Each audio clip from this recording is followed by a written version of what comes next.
온 우주 만물을 창조하시고 우리 인간을 특별히 하나님의 형상으로 아름답게 지으신 전능하신 하나님 참 감사합니다.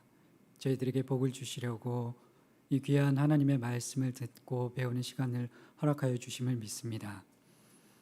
우리가 참된 안식과 진정한 기쁨을 누리며 살아갈 수 있는 비결은 오직 하나님을 즐거워하고 하나님께 영광을 올려드릴 때 참된 평안과 안식을 누릴 수 있음을 배우고 또한 그렇게 살아가기를 원합니다. 오늘 말씀을 통하여 하나님께서 저희들에게 주시는 그 지혜와 능력들이 우리에게 주시고자 하시는 축복들이 무엇인지 잘 분별할 수 있는 눈과 귀와 마음의 문을 활짝 열어 주시옵소서. 오늘 특별히 십계명 5계명을 같이 함께 나누고자 합니다. 하나님, 저희들이 주님께서 주신 권위로 자녀들을 바르게 잘 양육하여 하나님 기뻐하시는 믿음의 자녀들로 잘 세워나갈 수 있게 되기를 원합니다. 하나님께서 주신 지혜와 권위와 능력들이 어떠한 것인지, 그 영향력이 무엇인지 바르게 살펴보고 주님께서 주신 그 청지기로서의 책임을 다하는 부모들이 될 수 있도록 주님 축복하여 주시옵소서. 또한 저희 자녀들은 부모님의 말씀에 겸허하고 겸손하게 순종하는 마음을 배울 수 있도록 도와주시옵시고, 그 권위 아래, 그 우산 아래 들어갈 때 저희들이 가장 안전하게 평안과 기쁨과 은혜를 누릴 수 있다는 사실을 깨닫는 시간 될 수 있도록 하나님 은혜를 더하여 주시옵소서. 이 모임 가운데 주님께서 함께하여 주시어서 지혜와 계시의 영을 저희들 안에 충만하게 하여 주실 줄 믿으며 감사를 드리며 예수님 이름으로 기도드립니다. 오늘은 56페이지 5계명 할 차례인데, 지난주 저희 4계명 같이 함께 나눴었는데 말씀 기억나십니까? 4계명이 무엇입니까? 안식일을 기억하여 거룩하게 지키라.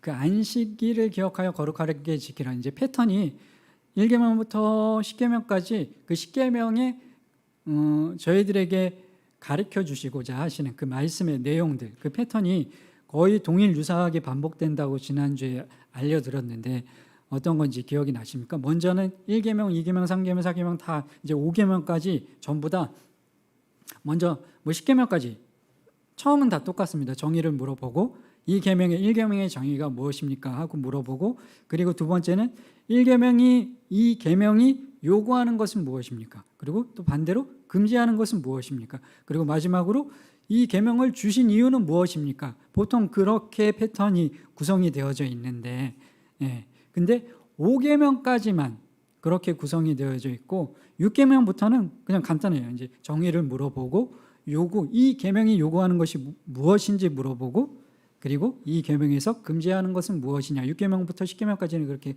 간단히 패턴이 반복이 되는데, 그 패턴을 알고 있으면 저희들이 이제 이번 상반기 학기까지 해서 10계명이 다 끝나거든요. 지난 가을부터 이번 봄 상반기까지 하면 10계명을 소요리 문답에 나오는 10계명을 다 한 바퀴 저희들이 살펴보게 되는데, 끝나는 시점에 10계명을 같이 함께 기억을 하면서 암송을 해서 한번 시험을 보는 시간을 가지도록 합니다. 10계명 자체만 외우셔도 좋고, 일단 우선은 필수적으로는 10계명 자체 1계명, 너는 나 외에 다른 신들을 내게 두지 말라. 너는 새긴 우상이나 땅으로 하늘로 새나 땅으로 기는 것들이나 바다로 물고기나 그 어떤 형상도 만들지 말고 나 여호와는 질투하는 하나님인즉, 그 2계명과 1계명, 2계명, 3계명, 그리고 너는 여호와의 이름을 망령되이 일컫지 말라. 그 3계명과 그리고 4계명 안식일을 기억하여 거룩하게 지키라. 5계명 내 부모를 공경하라. 6계명 살인하지 말라. 7계명 간음하지 말라. 8계명 도둑질하지 말라. 9계명 거짓 증언하지 말라. 10계명 내 이웃의 것을 탐하지 말라. 탐심. 그 이제 10계명의 내용들 쭉 이제 그 정도는 저희들이 신앙생활을 하면서, 그러니까 모든 하나님께서 우리에게 요구하시는, 그분의 자녀들에게 요구하시는 의무를 합충 요약해 놓은 것이니까 10계명의 내용들을 그 이제 정의에 대해서 그 정도는 암송을 하고 계시는 게 좋을 것 같고, 그냥 그것만 해도 충분히 이제 뭐 훌륭하시긴 한데 저희들이 소요리 문답에서는 그 의미들, 요구하는 것이 무엇이고 금지하는 것이 무엇이고 이 계명을 주신 이유가 무엇인지 이제 세세하게 설명을 해주고 있는데 그 부분들까지 이게 패턴이 반복이 되니까 그 패턴을 생각하면 금방 뭐 떠올릴 수 있거든요. 그래서 필수적으로는 1계명부터 10계명까지 마지막 수업 때 한번 시험을 보는 걸로 하고, 그리고 더 하실 수 있는 분들은 그 패턴을 기억을 하면서 이 계명이 요구하는 거, 그리고 이 계명이 금지하는 거, 사실은 정의만 외우면 정의 안에 요구하는 거 금지하는 것이 다 들어있거든요. 그리고 그 이유, 이 계명을 하나님께서 주신 이유, 그것들이 정의만 외운다고 하더라도 그 이제 이유나 다른 부분들까지 다 기억을 하실 수 있으니까 그런 식으로 접근을 해 나가시면서 같이 함께 살펴보시면 좋을 것 같습니다. 오늘은 이제 5계명부터 해서 10계명이 이제 마무리되게 될 텐데, 지난주에 4계명까지 했습니다. 그리고 5계명부터 10계명이 시작이 되는데 1계명부터 10계명을 크게 둘로 나눌 수 있다고 말씀을 드렸는데 1계명부터 몇 계명까지입니까? 4계명까지 한번 나누고 그 다음에 5계명부터 10계명까지 그렇게 한번 나누는데 1계명부터 4계명까지는 어떤 내용이고 5계명부터 10계명까지는 어떤 내용입니까? 1계명부터 4계명까지는 하나님에 대한 사랑, 하나님께 우리가 갖춰야 될 자세, 사랑의 마음, 사랑의 대상, 사랑의 방법, 사랑의 태도, 그리고 그분 안에서 즐거워하는 것, 그 안식일을 기억하여 거룩하게 지키라 하신 그 말씀, 하나님에 대한 내용, 하나님 사랑에 대한 내용이 1계명부터 4계명이 그렇게 들어있고, 그리고 이제 오늘부터 시작될 5계명부터 10계명까지는 어떤 내용입니까? 사람에 대한 내용, 어떻게 사람을 사랑하는 그 방법에 대해서 하나님께서 원하시는 일들, 이렇게 하는 것이 내가 지은 나의 형상으로 나의 자녀들, 나의 백성들을 네가 사랑하는 것이란다. 그것을 내가 기뻐한단다. 부모를 공경하고 살인하지 않고 내가 만든 내 피조물, 나의 사랑스러운 그 백성들을 부모를 공경하고 살인하지 않고 간음하지 않고 그 상처 주는 일들, 그것들을 피할 때, 그리고 요구하는 일들, 하나님께서 요구하시는 일들을 할 때 그렇게 사람을 사랑하는 일들 가운데 더욱더 사랑이 풍성히 넘쳐나게 되고 평안과 기쁨이 우리의 인간 삶 가운데 넘쳐나게 될 것이다 말씀해 주시는 내용들인데, 5계명부터 10계명까지는 그렇게 사람에 대한 내용, 1계명부터 4계명까지는 하나님에 대한 내용인데, 근데 따지고 보면 이것이 결국에는 하나나 마찬가지입니다. 왜냐하면 그 이제 조금 의견이 분분하기는 한데 중요한 사모님도 그렇게 말씀을 하시고 그런 신학자들이 많이 있습니다. 그러니까 중요한 10계명은 중요도에 따라서 그 순서대로 이렇게 1계명, 2계명, 3계명 위에 있는 상위에 있는 계명이 좀 더 중요한 계명이다. 그렇게 사모님도 말씀을 하시고 저도 그렇게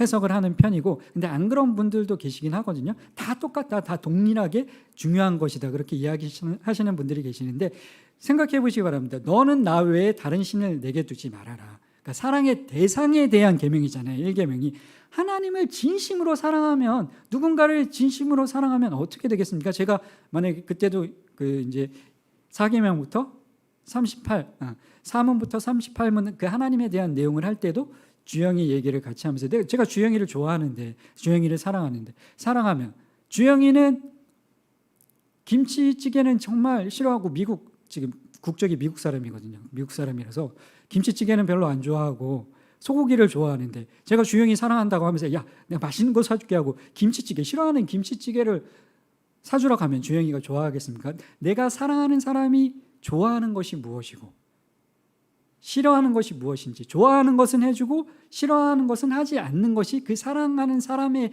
대해서 그 사람을 기쁘게 해줄 수 있는 방법이지 않겠습니까? 1계명이 너는 나 외에는 다른 신을 내 옆에 두지 말아라. 그러니까 너의 사랑의 대상은 물질도 아니고 자녀도 아니고 이 세상에서의 성공도 아니고 직장도 아니고 남편도 아니고 아내도 아니고 너의 최우선의 사랑의 대상은 바로 나란다. 내가 너의 신랑이란다. 그 사랑의 대상을 잊지 말아라.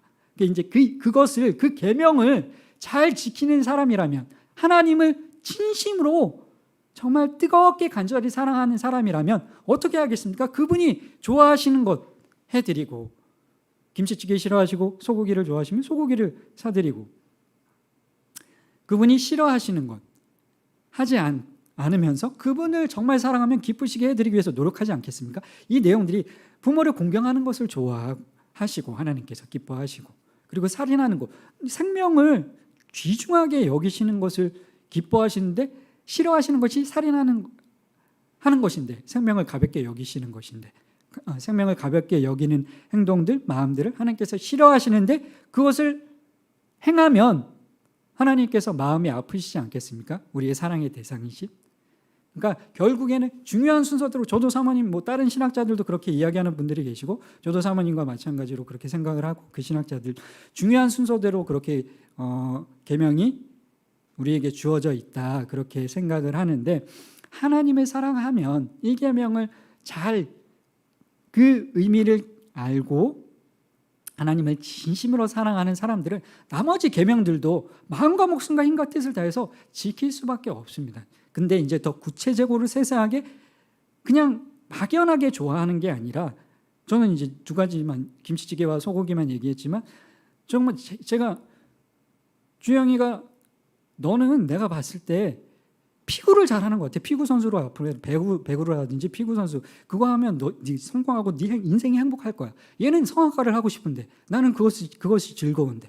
그렇게 제가 얘기한다면 주영이가 기쁘겠습니까? 자기는 성악하려고 지금 그것의 기쁨과 만족을 누리면서 계속 이렇게 연습하고 공부하고 있는데, 그러니까 구체적으로 세세하게 하나하나 더 알아가는 것, 그분에 대해서 막연하게 너는 나 외에 다른 신을 두지 말아라, 내가 좋아하고 싫어하는 것들을 쭉 알려주고 계시는 거예요. 그 십계명이, 그 구체적으로 그 순서대로 알려주고 계시는데, 지난주까지 해서 4계명까지 했고 5계명부터 10계명까지는 하나님께서 그 사랑하시는 사랑의 대상이신 사람을 어떻게 해야 하나님께서 기뻐하시는지, 사람을 우리가 어떻게 사랑하여야 하는지, 그 내용들에 대해서 배우게 될 텐데, 지난주 배웠던, 같이 함께 나눴던 그 4계명에 대한 내용 기억나십니까? 어떤 일, 조금이라도 같이 나눴던 이야기들 기억나는 내용들이 있으십니까?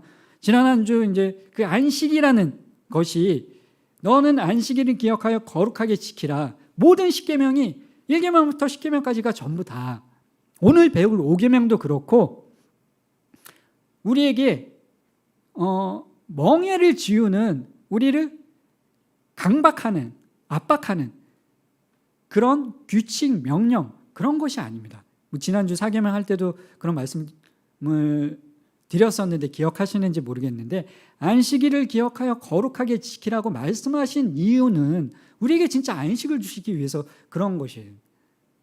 어떻게 해야 우리가 이 험난한 세상 가운데서 진정한 평안과 참된 기쁨을 맛볼 수 있는지, 그 방법을, 비결을 알려주시는 내용이 4계명의 내용인데, 지난주 그 4계명을 같이 함께 저희들이 나누고, 그리고 주일에도 말씀을 듣고, 4계명의 결국에는 지난 주일에 현재호 전도사님이 말씀을 전하셨던 것처럼 하나님 중심으로 사는 것, 안식일을 기억하여 거룩하게 지키라 하신 그 말씀이 가정에서도 그렇고 직장에서도 그렇고 학교에서도 그렇고, 우리 삶의 중심이 내가 아니라, 내 꿈이 아니라, 내 아내가 아니라, 내 남편이 아니라 하나님이 중심이 될 때, 그때 안식을, 참된 안식과 평안을 누릴 수 있는데, 사람은 잠시 잠깐 우리에게 기쁨을 주기도 하지만, 자녀가, 아내가, 남편이 기쁨을 주기도 하지만 매번 실망시키지 않고 평생 기쁨만 주고 한 번도 싸우지 않고, 그런 부부들 있으십니까?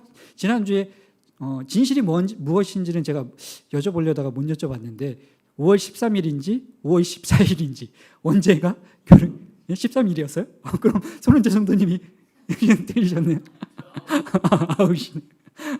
네, 그렇게 사람은 실수하기도 하고 조금 이렇게 실망시키기도 하고, 남편이, 아내가 기쁨을 주기도 하지만, 근데 하나님은 실수하지 않으시고 우리를 실망시키지도 않으시고, 우리를 포기하지도 않으시고, 우리를 자기 아들을 내어주시기까지 정말 뜨겁게 우리를 사랑해 주시는 분이 우리 하나님이시라는 사실을 꼭 기억하시기 바랍니다. 그 하나님 안에 있을 때, 하나님 중심으로 살아갈 때, 지난 주일 말씀처럼 그리고 그 안식일, 사계명이 안식일을 기억하여 거룩하게 지키라. 세상의 일들을 내려놓고 그날 하루만큼 나를 지으신 분이, 나의 주인이, 나의 신랑이 하나님이 되시는구나.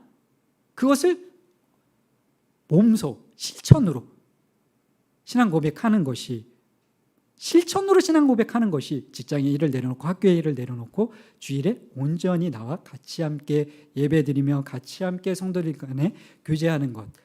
그때 하나님께서 우리 인생에 참된 기쁨과 평안과 만족을 주신다고 지난주에 같이 함께 말씀을 나눴었는데, 그렇게 같이 배우고 주일에 또 말씀을 듣고 지난 한 주 월요일부터 오늘 토요일까지 살아오시면서 지난 한 주간 평안하셨습니까? 얼굴 표정들을 보시면 뭐 여러 가지 일들이 있으셨을 텐데 하나하나 일주일 동안 월요일부터 어제 금요일 오늘까지 하나하나 하루하루 어떤 일들이 있으셨는지 한번 생각해 보시기 바랍니다.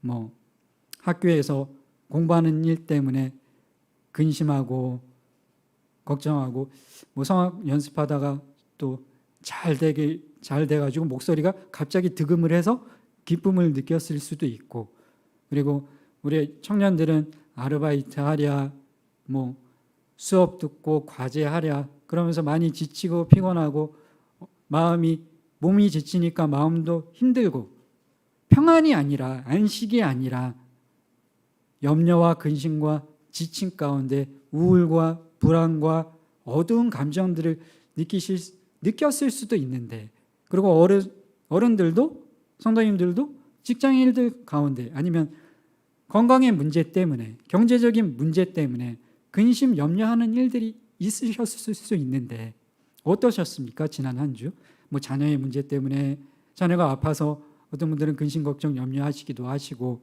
뭐 여기 뭐 온라인으로 들으시는 분들도 그러시지만 저희 어머니도 저 때문에 살이 빠지셨다고 그러시는데 다른 분들이 볼 때도 이제 막 살이 빠지셨다고, 제가 봐도 살이 빠지시고 얼굴에 수심이 가득하시고 여쭤보니까 저 때문에 그렇다고 그러시더라고요. 좀 괜찮은데 좀 아들이 아파서 막 그렇게 하니까 그렇다고 그러시는데, 지난주 여러분 삶이 어떠하셨습니까?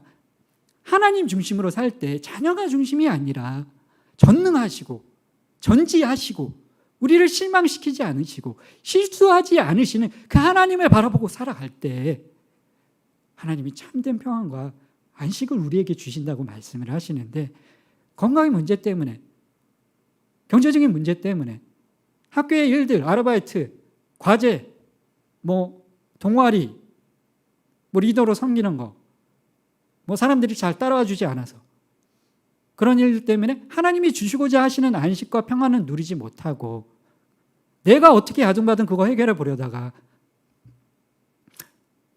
스트레스 받고 우울감과 불안과 염려에 괴로움 가운데 살아가시지는 않으셨습니까?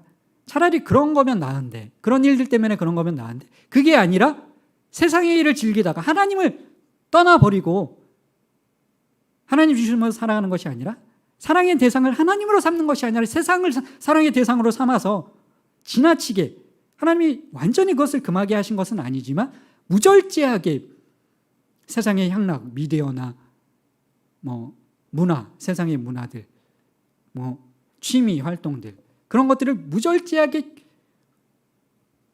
시간 가는 줄 모르고 깊이 빠져 있다 보면 그 사람들 눈 보면 알 수 있거든요. 뭐 게임에 빠져 있는 사람들, 미디어에 빠져 있는 사람들, 동공이 정말 마약에 취한 그런 사람들처럼 그거 할 때는 잠깐 막 뭔가 쾌락을 느껴지다가 그거 안 할 때는 금단 증세 느끼는 사람처럼 동공이 무언가 풀려 있는 그런 것들을 볼 수 있는데, 여러분도 지난 한 주간의 삶이 어떠하셨습니까? 학교의 문제, 직장의 문제, 건강의 문제, 경제적인 문제, 하나님은 여러분들에게 안식을 주기를 원하시는데 평안과 기쁨과 감사와 은혜가 넘치는 가운데 한 주를 보내셨습니까? 아니면 정말 어둠의 왕국에서 여전히 하나님께서 그 아들을 통해서 우리를 빛의 그 사랑의 아들의 나라로 옮겨주셨는데도 불구하고 여전히 어두움 가운데 그렇게 살아가시지는 않으셨습니까? 사진 한번 보여주시기 바랍니다. 이 사진이 뭔가 하면 지난주에도 잠깐 말씀을 드렸었는데 우리는 하나님께서는 우리에게 안식을 주기를 원하시는데 우리에게 주시고자 하시는 안식은 이 땅 가운데서 누릴 수 있는 것이기도 한 동시에 영원한 안식, 진정한 평안은 예수님께서 오신 이후에, 재림하신 이후에 변하지 않는, 누구도 빼앗을 수 없는 영원한 참된 안식은 예수님이 재림하실 때 완성이 될 수 있거든요. 이 땅을 살아가면서는 어려움과 환난이 있을 수 있습니다. 지난주에도 말씀드린 것처럼 이 사진이 뭔가 하면 이상기후라는 단어로 그 유튜브에서 이제 검색을 해보니까 나온 영상들이거든요. 보면 이제 뭐 유엔이 경고까지 한 뭐 코로나 다음에 뭐 대재앙, 지구 존폐 이제 뭐 10년 내에 결정이 된다. 쭉 그런 영상들이 나와요. 그러면서 사상 유례 없는 형상. 우리나라도 지금 큰일 났다. 뭐 우리나라는 그나마 나은 상황인데 우리나라도 심각한 위기가 이제 눈앞에 닥쳐 있는데 다른 나라들은 이미 그런 일들이 벌어지고 있다는 거예요. 저 영상들을 보면 지난주에도 말씀을 드렸던 것처럼 지구 온도가 1도만, 지구 전체의 온도가 1도만 상승을 해도 그 이상 기후 현상들 때문에 지진과 재난과 가뭄과 홍수가 범람해서 자연 질서가 파괴가 되고 식량난과 그리고 그 식순환 그런 것들이 벌어지게 돼서 엄청난 환난이 미래에 닥쳐올 수 있다. 그것이 먼 미래의 일이 아니라 이제 저희들이 수련회 때, 청년부 수련회 때 다니엘 선교사님을 통해서 듣지 않았습니까? 과거에는 한 10년 전에는 과학자들이 2100년쯤에 그 일들이 벌어질 것이다 예측을 했었는데 10년 전쯤에는, 최근에는 그것이 2100년이 아니라 2030년 즈음이면 그 일들이 벌어지게 될 것이다. 근데 제가 찾아보니까 그 일들이 이미 이제 어저께 뭐 3일 전에 뉴스들에 보면 이런 그 뉴스에 SBS, MBC 뉴스에 이런 내용들이 계속 나오고 있습니다.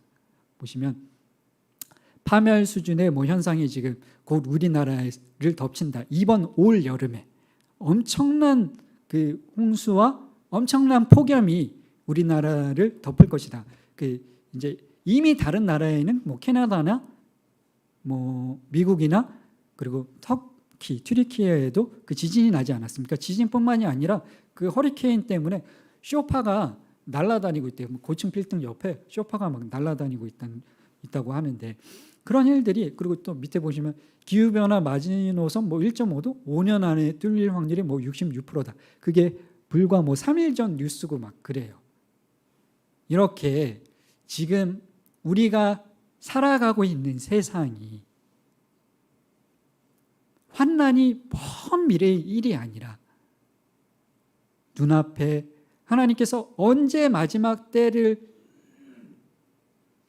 정하시고 예수님을 이 땅에 보내실지 우리는 모르지만 예수님이 오시기 전에 요한계시록에 보면 대환난이, 그러니까 믿는 자들과 믿지 않는 자들 모두 다 겪게 될 그 대환난에 대해서 요한계시록에 쭉 이렇게 적혀 있지 않습니까? 기록되어 있지 않습니까? 그 일들이 뭐 언제 벌어질지는 모르지만 이미 이제 과학자들이 믿지 않는 사람들도 예고를 하고 있어요. 그리고 다른 나라에서는 벌어지고 있다고 이야기를 하고 있습니다. 그리고 지난주에 같이 보여드렸던 영상 기억나십니까? 그 이지선 교수님 영상, 그리고 전세 사기 때문에 피해를 입었던 그 청년이 자살했던 영상, 개인적인 그런 어려움과 환난 때문에 안식을 경험하지 못하고 이지선 교수님은 그래도 다행히 하나님 안에서 안식과 진정한 삶의 의미를 찾고 하나님께서 주신 그 소명, 사명을 잘 감당해내고 계시긴 하지만 그 전세 사기 피해자는 결국에는 자기 스스로 극단적인 선택을 하고 생을 마감하게 되지 않았습니까? 하나님 주시고자 하시는 안식, 평안을 누리지 못하고 이런 환난이, 어려움이 우리 앞에 그 경제적인 문제 뭐 7천만 원 그것뿐만이 아니라 기후변화로 인해서 우리 앞에도 경제적인 문제, 기후, 식량 문제, 식수 문제, 여러 가지 어려움들이, 실직의 문제, 지금 겪고 있는 그 이상의 어려움들이 우리 앞에 펼쳐질 수 있는데, 지난주에 봤던 그 영상은 개인적인 차원에서의 문제지만 이제 앞으로는 개인적인 상황과 환경들뿐만 아니라 국가적인 전 지구적인 상황과 환경이 녹록지 않다는 것을 자료를 찾아보면서 확인하게 되는 것 같습니다. 가까운 미래에 환란이 다가오고 있습니다. 그 청년부 수련회 때 우리가 들었던 6월절 전야를 살아가는 우리의 자세가 어떠해야 할지 다니엘기 선교사님이 그런 말씀을 이제 선포를 해주셨었는데, 어떤 마음으로 이 마지막 때를 우리 믿는 사람들이 살아가야 하는지, 그냥 그저 내 눈앞의 일에 먹고 사는 일들, 내 꿈을 이루는 일들, 그런 것들도 우리가 성실하게 착실하게 하나하나 잘 해나가야 하지만 좀 더 거시적인 관점에서 숲을 바라보며 하나님께서 우리에게 요구하시는 우리의 사명과 의무가 무엇인지 우리가 기억하지 않으면 우리 자녀들이, 자녀의 자녀들이, 우리 믿음의 다음 세대들이 믿음을 잃어버리고 하나님을 떠나버리고, 하나님을 떠나지 않더라도 이 땅을 살아가면서 괴로워하고 고통 가운데 그 안식을 누리지 못하고 살아갈 수 있다는 것입니다. 여러분들의 자녀들이 어떻게 살아가기를 원하십니까? 여러분의 가정, 여러분의 미래가 어떠했으면 좋으시겠습니까? 재앙과 환난이 아니라 하나님이 지난주에 말씀을 같이 함께 나눴던 것처럼 하나님은 우리에게 안식을 주시기를 원하시는데, 진정한 평안과 참된 기쁨이 여러분의 가정 가운데, 여러분의 삶 가운데 풍성히 넘쳐나기를 원하십니까? 우리 그리스도인들은 그것들을 원하고 하나님께서 그것을 주실 것인데, 그런데 우리 그리스도인들은 세상 사람들뿐만이 아니라 우리 그리스도인들도 국가적인 전 지구적인 저 환난을 피할 수가 없습니다. 하지만 우리는 세상 사람들과 다르다는 사실을 잊지 마시기 바랍니다. 저희들이 이제 영적 전쟁 책의 딘 셔만이라는 저자가 이런 말을 하거든요. 그리스도인의 위력이 드러나지 못할 장소나 환경이나 압력이란 존재하지 않는다. 같이 밑에 읽어보도록 하겠습니다. 시작.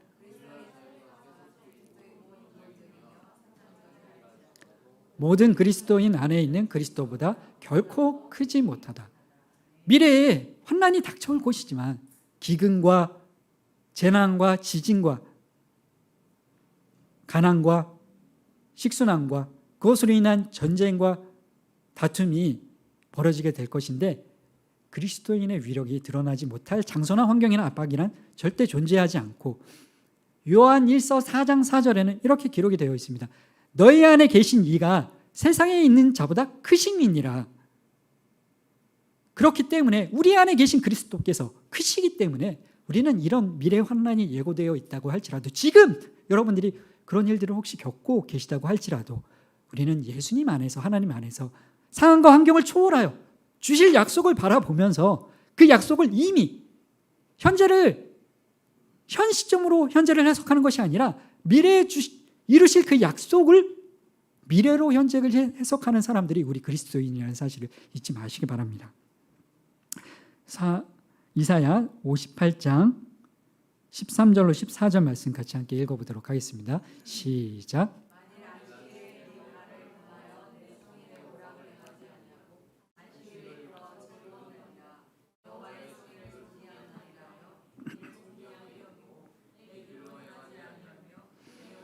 구하지 아니하며 사사로운 말을 하지 아니하면 내가 너를 땅의 높은 곳에 올리고 내 조상 야곱의 기업으로 기르리라. 여호와의 입의 말씀이니라. 아멘. 하나님은 14절에 기록이 되어 있는 것처럼 하나님은 우리에게 상황과 환경을 초월하는 참된 안식과 평안을 우리에게 약속하고 계십니다. 이 말씀을 이사야 58장 13절 14절 말씀을 지난주 소요일의 문답 사계명을 할 때 같이 함께 나눌까 하다가 이제 시간이 촉박해서 나누지 못하고 청년부 이제 예배를 드릴 때 같이 함께 말씀을 나눴었는데, 하나님은 우리에게 14절에 뭐라고 기록이 되어 있습니까? 세상에는 환난이, 미래 과학자들이 지금 3일 전에 뉴스에 SBS에 MBC에 이번 여름에 그런 폭염과 그런 홍수가 우리나라도 덮칠 것이다. 역대급 그런 환난이 이상기후가 우리나라를 덮칠 것이다. 이제 뉴스에서 막 예고를 하고 있는데 다른 나라들은 이미 그런 일들이 벌어지고 있고 세상 뉴스는 그런 환난을 얘기하고 있는데 복음은 굿 뉴스는 하나님의 말씀은 뭐라고 말씀하고 계십니까? 14절에 내가 여호와 안에서 즐거움을 얻을 것이라. 내가 너를 땅의 높은 곳에 올리고 내 조상 야곱의 기업으로 기르리라. 여호와의 입의 말씀이니라. 하나님의 뉴스는 우리에게 전하시는 말씀은 세상 뉴스와 다르다는 사실을 잊지 마시기 바랍니다.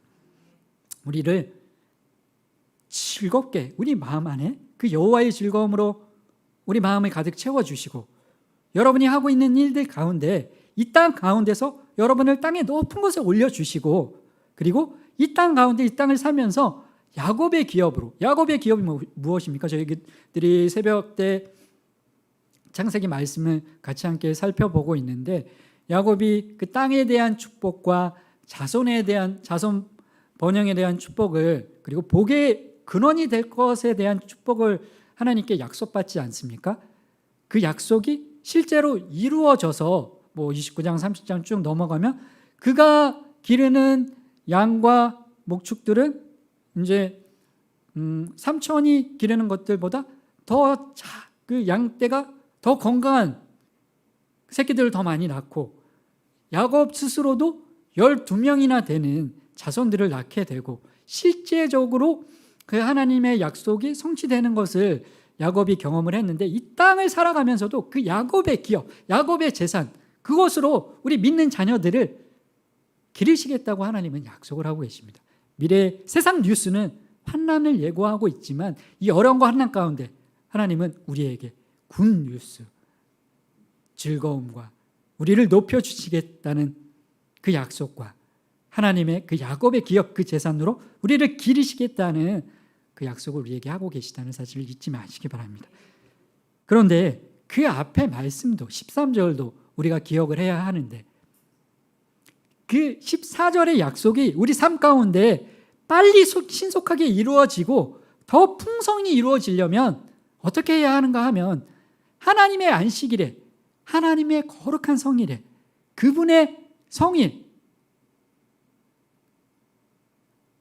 주일에 오락을 행하지 아니하고 안식일을 일컬어 즐거운 날 안식일 뭐 교회가 따분하게 교회 가야 되는 날 좀 잠자고 싶은데 좀 귀찮은 날 그렇게 이야기하는 것이 아니라 하나님을 만나는 축복의 은혜를 누리고 성도와 함께 천국의 그 잔치를 미리 맛보는 그 교제의 시간을 경험하는 즐거운 날이다. 우리 이제 교회 성도님들 중에 그런 말씀을 하시는 분들이 많이 계셨었는데 너무 목적 모임이 즐겁고 교회 주일이 기다려지고 교회에 와서 말씀을 듣고 서로 또 목장 모임을 손원재 성도님이 처음에 오셨을 때 작년인가 그때 그런 말씀 하셨었잖아요. 본고차에서 내가 평생 이래서 안정숙 권사님과 내 딸이 하루 종일 이래서 교회에 있었구나. 나 혼자 나를 내버려 두고 이 기쁨을 내가 이제야 알았네. 그때 그런 본고차에서 그 말씀 하셨었잖아요. 안정숙 권사님한테. 그런 기억이 있는데 기억나시죠? 기억 못 하시는 것 같은데. 저희들 신동에 가서 맛있는 거 먹고 오면서 그 본고차 안에서 그런 말씀 하시지 않았습니까? 거룩한 그 안식일날 같이 함께 성도들이 모여서 교제하고 하나님의 말씀을 나누고 즐거운 날이라 그날을 기대하고 사모하며 그 자리에 나아오고 여호와의 성인을 존귀한 날이라고 하고 이를 존귀히 여기고 내 직장의 일들, 내 학교의 일들 그것을 행하는 것이 아니라 내 오락을 구하는 것이 아니라 사사로운 말을 하지 아니할 때 14절의 약속이 더 신속히 더 풍성히 우리 삶 가운데 이루어지게 하시겠다고 약속하고 계시다는 사실을 잊지 마시기 바랍니다. 안식일을 기억하여 거룩하게 지킬 때 여호와의 성일을 존귀한 날이라 즐거운 날이라 그렇게 부를 때 하나님께서 내 길로 내 세상의 일로 행하지 아니할 때 하나님을 중심으로 두고 하나님을 기뻐하고 하나님 안에서 하나님의 백성들과 교제하는 것을 즐거워할 때 14절에 그 여호와 안에서 누리게 하실 즐거움과 우리를 땅의 높은 곳에 정상에 올려주시겠다는 그 약속과 야곱의 그 풍성한 재산으로 기업으로 우리를 먹이시겠다는 그 약속이 여러분의 삶 가운데 제 삶 가운데 신속하게 이루어지게 하실 줄 믿습니다.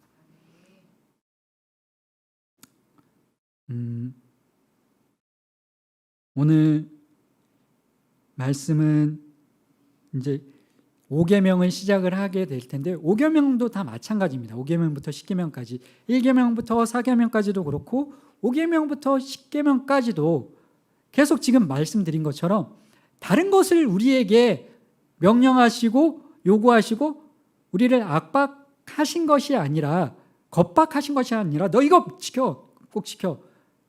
그것을 우리가 지킬 때 참된 안식과 우리가 복을 누릴 수 있기 때문에 그 비결, 그 방법을 알려주신 것이지 우리에게 복 주시고자 복 받는 비결을 알려주신 것이지 우리를 괴롭히는 명령, 겁박하는 규칙이 아니라는 사실을 기억하시기 바랍니다. 오늘 5계명도 마찬가지입니다. 우리에게 주신 그 5계명이 무엇인지 저희들 56쪽에 63문부터 66문까지 63문 먼저 같이 함께 읽어보도록 하겠습니다. 4계명 넘어가고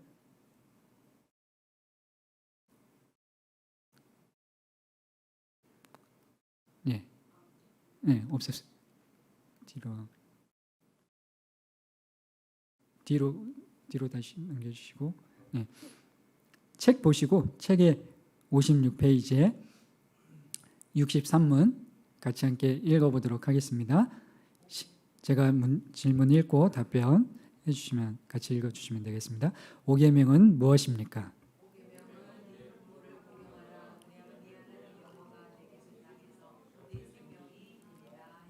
아멘. 보시면 이제 무엇입니까? 5계명의 정의, 내용이 무엇인지 질문을 하지 않습니까? 그 패턴들을 기억을 하시고 그것을 머릿속에 딱 이제 패턴을 집어넣고 그 다음에 질문하는 것들, 요구하는 것, 금지하는 것, 그리고 이유. 그게 이제 계속 반복이 되거든요. 그래서 63은 5계명이 요구하는 것은 무엇입니까?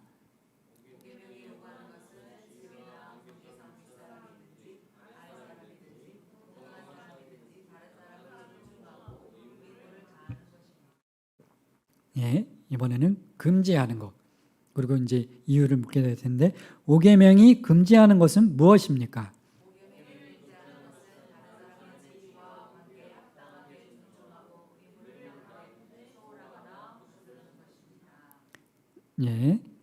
그럼 여기 이제 66문에 제가 계속 말씀드린 그 내용이 나옵니다. 다른 이유로 10계명을 우리에게 주신 것이 아니라 이것을 행할 때 다른 길로 가는 게 아니라 하나님께서 말씀하신 그 길로 갈 때 우리가 복을 누릴 수 있는 방법을 알려주고 계시는 것입니다. 66문 5계명을 주신 이유는 무엇입니까?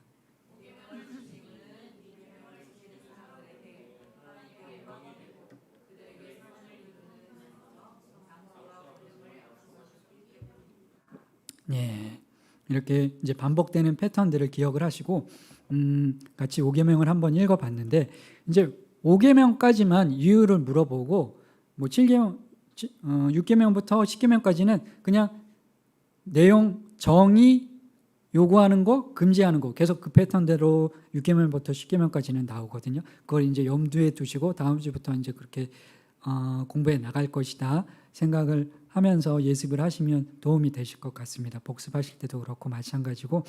근데 이제 4계명은 조금 그 패턴에서 추가된 질문들이 뭐 더 있었다 중요하기 때문에 그렇게 말씀을 드렸었는데 오늘 5계명을 같이 함께 살펴보게 될 텐데 5계명 다시 한번 그 5계명 그 63문 답변 같이 한번 읽어보도록 하겠습니다. 시작.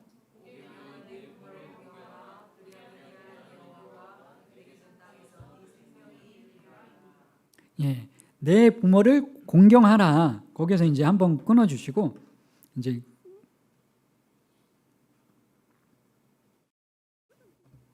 공경하라고 하시면서 내 부모를 공경하라 그 문장 안에 요구하시는 것 63은 그리고 금지하는 것 65은 내 부모를 공경하라 그 안에 요구하시는 것과 금지하는 것 그 내용들이 들어있고 그리하면 내 하나님 여호와가 내게 준 땅에서 내 생명이 길리라. 이유가 이제 66문의 이유가 그리하면 이유의 문장들에 나와 있습니다. 그럼 이제 내 부모를 공경하라 그 문장 그 앞에 부분들을 먼저 같이 함께 살펴볼 텐데 내 부모를 공경하라 누구에게 요구하시는 누구에게 말씀하시는 내용일까요? 내 부모를 공경하라. 저희들이 5계명에 대해서 보통 착각하는 그런 부분들이 있는데 어떤 부분들을 많이들 착각하는가 하면 듣는 대상이 누구인지에 대한 그 듣는 대상에 대한 착각을 보편적으로 이제 우리 믿는 사람들이 착각을 많이 하게 되는데 내 부모를 공경하라 하면 자식에게만 이야기를 준 것처럼 그렇게 느껴지지 않습니까? 근데 그렇지 않다는 겁니다. 보시면 이게 부모, 자녀, 부모의 자식들에게만 주신 말씀이 아니라 내 부모를 공경하라 그 말씀이 그 명령이 그 5계명이 자녀들에게만 주신 말씀이 아니라 부모에게도 주신 말씀이라는 것을 63문, 65문이 설명을 해주고 있거든요. 5계명이 요구하는 것은 무엇입니까에 그리고 금지하는 것은 무엇입니까에 그 내용들이 그 듣는 대상이 자녀에 한정되어 있지 않다는 내용이 64문에 기록되어 있습니다. 5계명이 요구하는 것은 무엇입니까? 다시 한번 답변해 보시도록 하겠습니다. 5계명이 요구하는 것은 무엇입니까?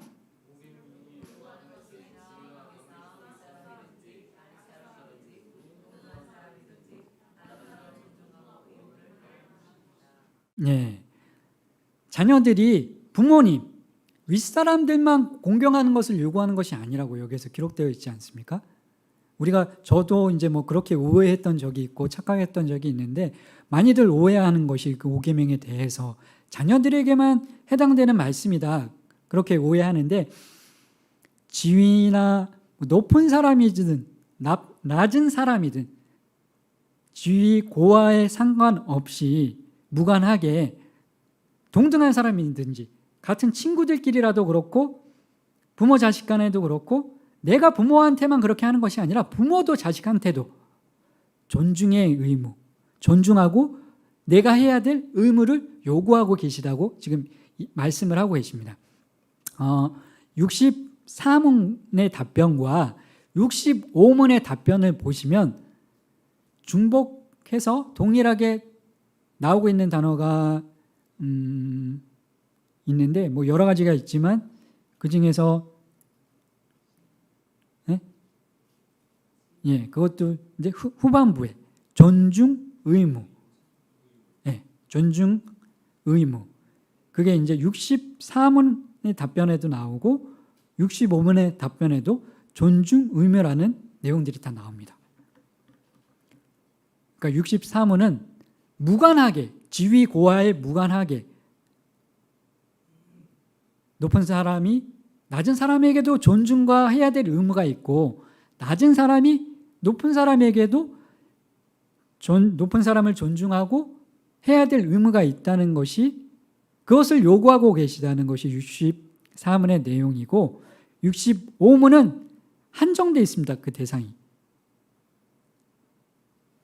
지위, 나보다 높은 사람의 지위, 그러니까 부모, 교회에서는 뭐 순장이나 리더들, 목사님, 뭐 사모님, 그리고 회사에서는 상사, 그리고 국가로 봤을 때는 뭐 대통령, 국민의 입장에서는 그렇게 높은 사람, 권위 있는 사람, 그 사람의 지위에 합당하게 63문은 그 지위 고하와 무관하게 65문은 그 지위 고하에 합당하게 존중하고 해야 될 의무를 다해야 한다는 내용인데, 먼저 그러니까 부모도 자녀뿐만이 아니라 지위가 높은 사람들, 권위가 있는 사람들, 대통령, 상사, 그리고 뭐 교회 순장, 리더들, 그분들도 자기 양떼들, 자기 밑에 있는 자녀들에게 해야 될 의무가 있고 그들을 존중하기를 하나님께서 요구하고 계시다는 것입니다. 우리는 항상 자녀들만 부모를 공경하고 부모에게 해야 될 의무가 있다, 5계명을 그렇게 접근을 했었는데, 그렇지 않고 부모의 입장에서도 그리고 리더의 입장에서도 권위자의 입장에서도 나보다 낮은 지위에 있는 사람을 존중하고 내가 그들에게 해줘야 될 의무가 있다는 것이 이제 64문인데, 65문은 그럼 후에 살펴보기로 하고, 그 권위, 이제 저희들 35강 맨 위에 35강 5계명하고 옆에 제목으로 굵은 글씨로 뭐라고 적혀 있습니까? 같이 함께 읽어보도록 하겠습니다. 시작. 권위에 순복하다. 예, 권위에 순복하다 그렇게 적혀 있는데, 그 권위 관계, 권위의 상하 관계에 가장 제일 먼저 권위의 상하 관계가 시작된 곳이 어디겠습니까? 어딘지 아시겠습니까? 하나님께서 세상을 창조하시고 가장 먼저 권위의 상하 관계가 만들어진 기관이 가정입니다. 가정. 가정이 교회나 기관, 다른 어떤 기관들보다, 국가기관이나 교회보다도 가장 먼저 그 권위의 상하 관계를 두고 하나님께서 그 질서를 두신 그런 기관이 가정이다. 그렇기 때문에 가정을 대표로 해서, 부모 자식의 관계를 대표로 해서 64문을 저희들이 살펴볼 수 있는데, 64문을 살펴보기 전에 잠깐 5분만 쉬셨다가 63문 5계명이 요구하는 것에 그 대표적인 내용으로, 그냥 자녀들이 낮은 지위에 있는 사람들이 공경하는 것을, 그것에 제한을 두지 않고 그것에만 제한을 두지 않고 지위가 높은 사람, 권위가 있는 사람들이 밑에 사람들을 존중하고 밑에 사람들에게 해야 될 의무가 있다는 것인데, 그 의무가 무엇인지 같이 함께 살펴보도록 하겠습니다. 저희 보시면 간단히 보시면 58페이지에 중간 부분에 해야 될 의무, 58페이지에 보시면 1번하고 자녀에 대한 부모의 책임하고 가운데 땡땡땡 그 올바른 가르침, 신앙교육, 징계 거기 나오잖아요. 거기에 크게 이제 네모 쳐보시면 좋을 것 같아요. 그게 결국에는 여기서 말하고자 하신 우리에게 요구하시는 핵심 내용이 58페이지 중간 부분에 올바른 가르침, 신앙교육, 징계 그 안에 들어 있습니다.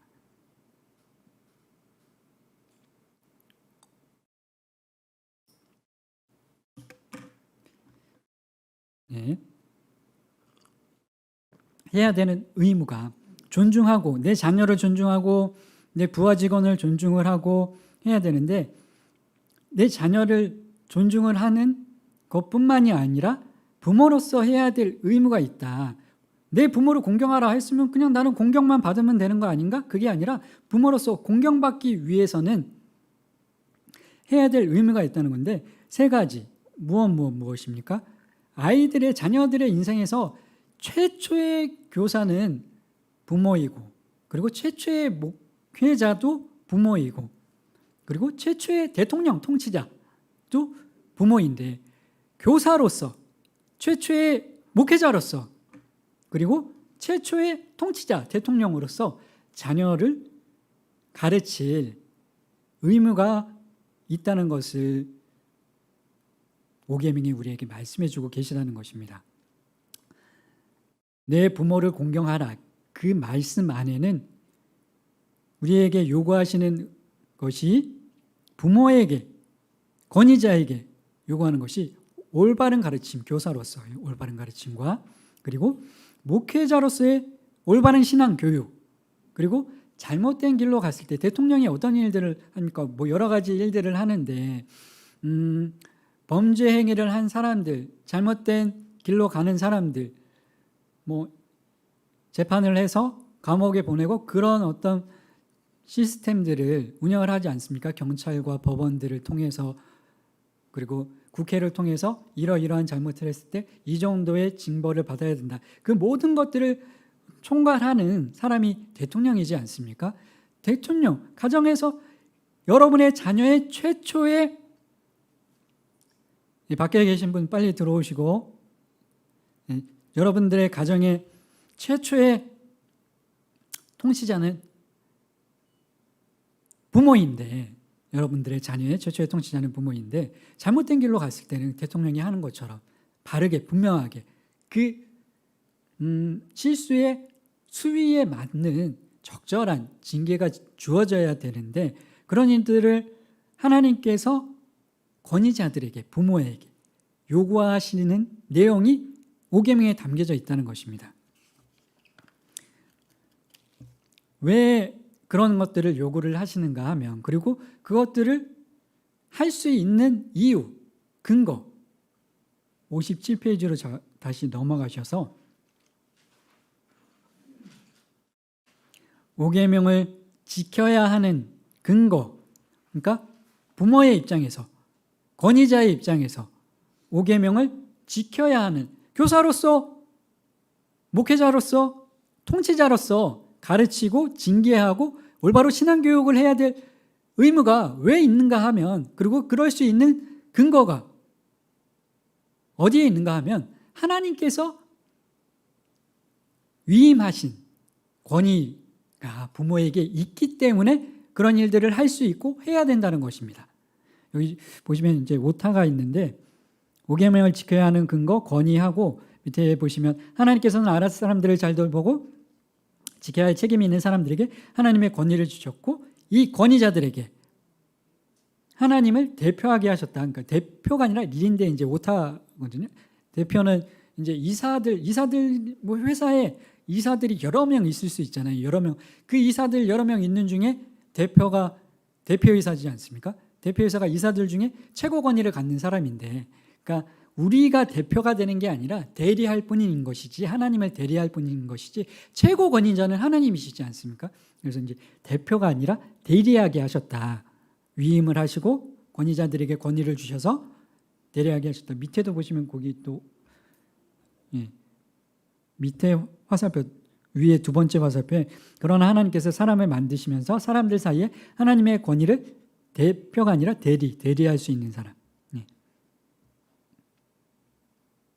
그렇게 바꿔주시면 되고, 이 권위라는 단어가 히브리어로 몇 번 이제 말씀드렸던 단어라서 아실 수도 있는데,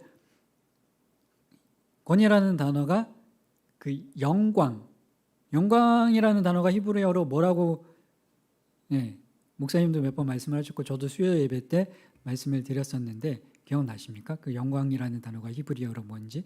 영광, 무게라는 단어. 역시 손은재 성도님이 맞히셨어요. 카보드. 카보드가 영광, 무게라는 의미가 있는데, 거기에 덧붙여서 권위라는 의미도 같이 함께 가지고 있습니다. 그 카보드라는 단어가 히브리어로. 굉장히 의미심장한 단어인데, 그 카보드라는 단어가 하나님의 영광, 하나님의 권위, 그 영광의 무게, 얼마나 무거운지, 그 권위를, 그 카보드를 우리에게 위임하셨기 때문에, 하나님의 그 영광과 권위를 우리에게 위임하셨기 때문에, 부모들에게, 권위자들에게 위임하셨기 때문에 그런 것들을, 자녀들을 다스리고 통치하고 신앙교육을 하고, 그리고 올바른 인성교육을 할 수 있는 그런 권리가 있다는 것입니다. 그 근거가 하나님께서 우리에게 위임하신 권위 때문에 그렇다. 로마서 거기 57쪽에 13장 1절로 2절 말씀 같이 함께 읽어보도록 하겠습니다. 시작.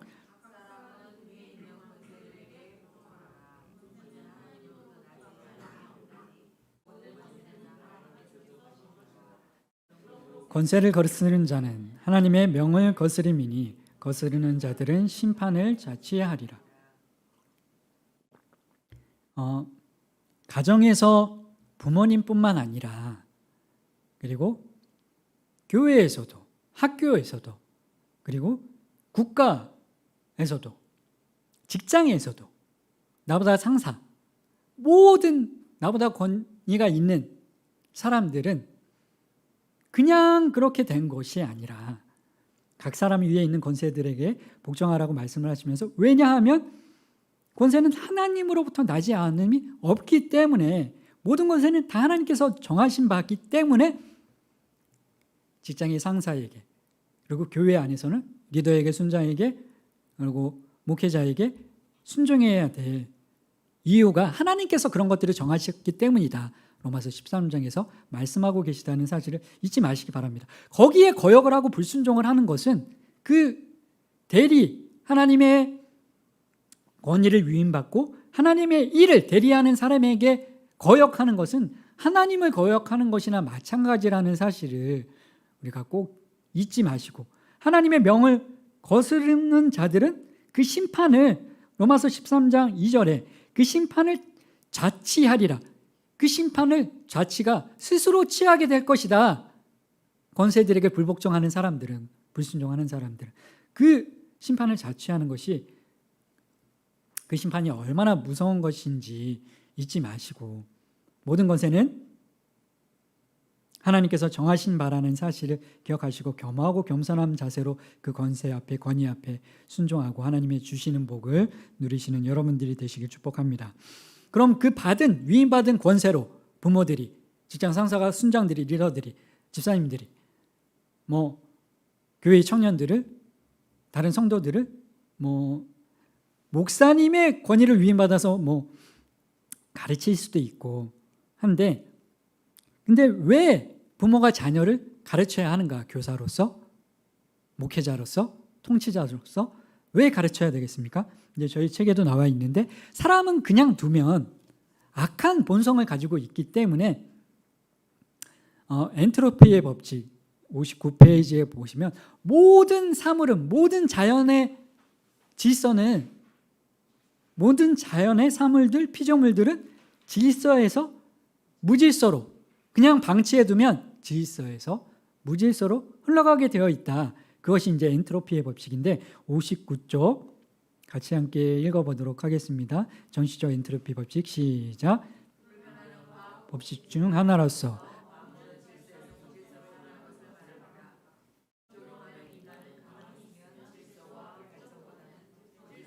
게으름으로 가려는 경향성이 있다는 것입니다. 거기까지.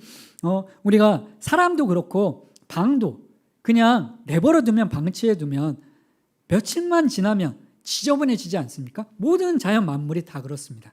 방치해 두면 질서에서 무질서로 나아가는 그런 성질을 가지고 있는데 사람도 그런 성질을 가지고 있다는 것입니다. 왜 가르쳐야 하냐 하면 왜 잘못된 길로 나아가려고 할 때 바른 길을 가르쳐주고 왜 징계해야 되냐 하면 그냥 내버려 두면 악한 본성을 가지고 있기 때문에 악한 길로 더욱더 악한 길로 심하면 사망의 길로까지 갈 수 있기 때문에 자녀를 가르치고 교사로서 청지기로서 최초의 목회자로서 그리고 최초의 통치자로서 잘못된 길로 갈 때는 그 잘못의 수위에 맞는 적절한 징계를 행해야 된다. 가만히 내버려두고 훈육하지 않으면 어떻게 되냐 하면 이제 교재를 사모님께서 그 두란노 북에 있는 책을 그 백급산 목사님이 쓰신 소열의 문답 그 책을 기준으로 이 교재를 만드신 것인데 사람을 가만히 두면 저렇게 된다. 사람을 가만히 내버려두면 본성상 악한 길로 가게 되어 있다.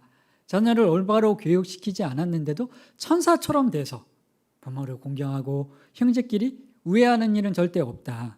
그렇게 그 만화책에서 이제 그 만화책 읽어보시면 많이 이제 도움이 되실 건데 집에 그 만화책이 있는 분들도 계시다고 하셨던 것 같은데 그러면서 그냥 가만히 두면 어떻게 된다고 오른쪽에 기록이 되어 있습니까? 오히려 이기적인 사람이 되어서 짐승과 같은 야성이 사람도 그 엔트로피의 법칙에 예외가 될 수 없기 때문에 사람도 그냥 내버려두면 짐승과 같은 야성이 드러나서 사회에 부적합한 상태가 되기 쉽다. 사회 부적응자가 되기 쉬울 수 있다는 겁니다. 그래서 부모는 자녀에게 인성교육을 잘 해야 된다.